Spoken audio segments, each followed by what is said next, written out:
Dans une salle chargée de tensions, sous les regards du monde entier, le Conseil de sécurité s'est réuni pour l'une des sessions les plus décisives de ces dernières années.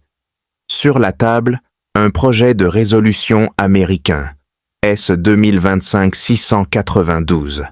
Mais derrière les discours policés, se jouait une véritable bataille d'influence. Les diplomates échangent des regards prudents. Les écrans affichent le texte du vote. Les mains se lèvent. Le silence domine. Une seule décision pouvait faire basculer tout l'équilibre géopolitique du Maghreb. Car derrière les sourires diplomatiques, la confrontation réelle commençait.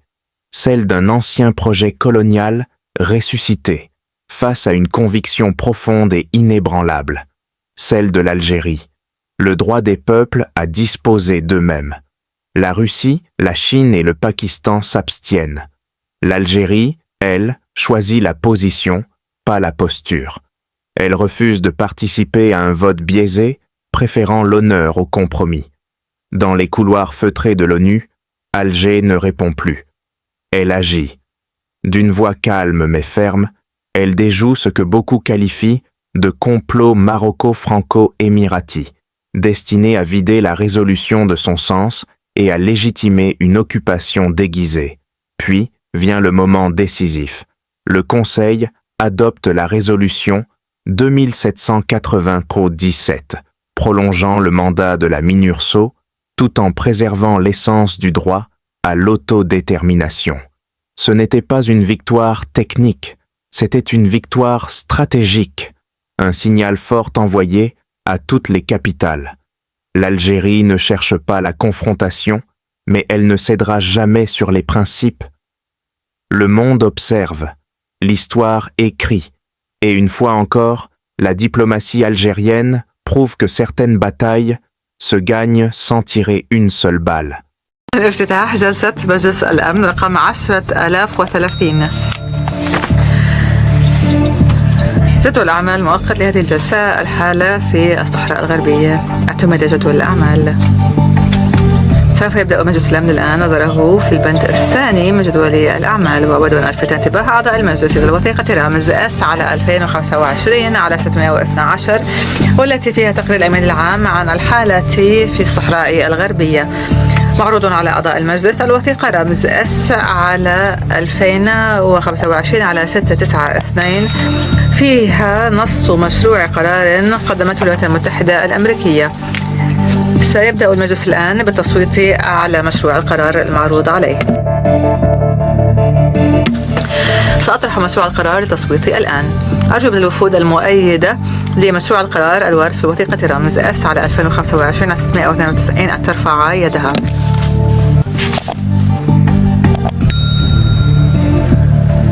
Против. المعارضة. Воздержавшиеся. الممتنعة.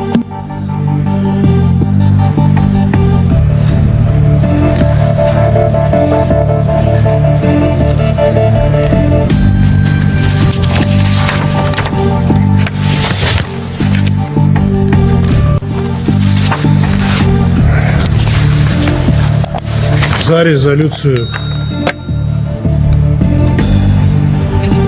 11 صوتا مؤيدا، ما من أصوات مؤيدة و3 وفود امتنعت عن التصويت.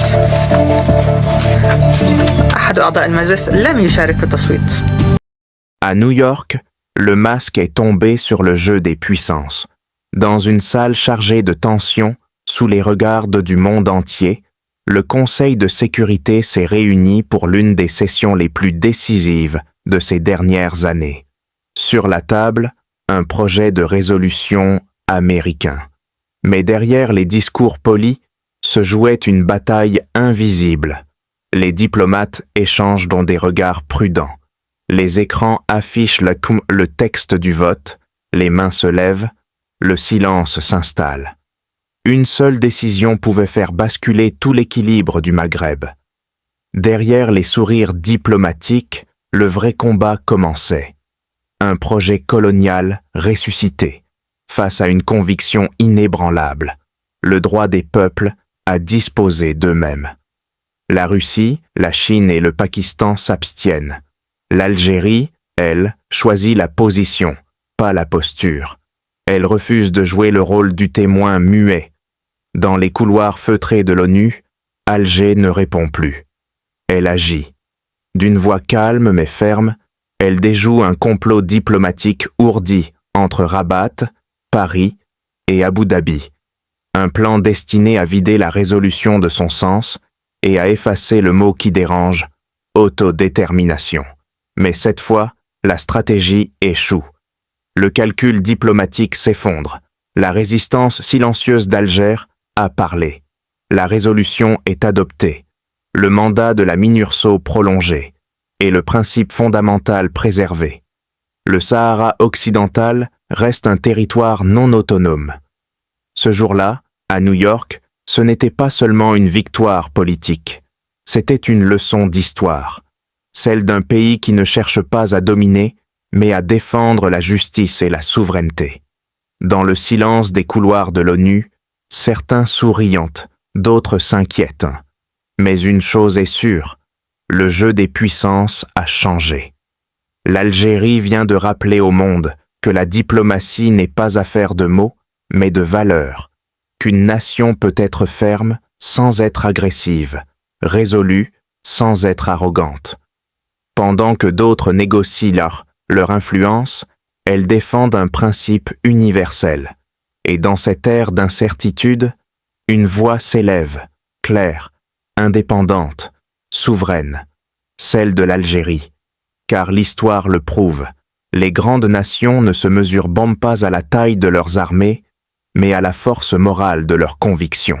Et aujourd'hui, dans la lumière tamisée du Conseil de sécurité, une page s'écrit, celle où l'Algérie, encore une fois, a fait pencher la balance du côté de la justice, la diplomatie algérienne, l'art de vaincre sans bruit. Ainsi s'est achevée la séance de New York. Mais l'histoire, elle, n'est pas terminée. Ce qui s'est joué au Conseil de sécurité n'était pas un simple vote, mais un nouvel épisode d'un affrontement ancien, entre ceux qui veulent garder les peuples sous influence et ceux qui croient que la dignité ne se négocie pas, elle se conquiert. L'Algérie a choisi sa voie, celle des principes, pas des calculs. Mais dans un monde gouverné par les intérêts, où tout s'achète et tout se troque, une question demeure. La diplomatie honnête peut-elle encore triompher dans un jeu façonné par les grandes puissances? Ou bien l'ère des principes est-elle en train de s'effacer derrière le rideau des intérêts? Et vous, qu'en pensez-vous? Ce qui s'est passé à New York, était-ce une victoire passagère? Ou le début d'une nouvelle ère, écrite par l'Algérie, à l'encre de la souveraineté?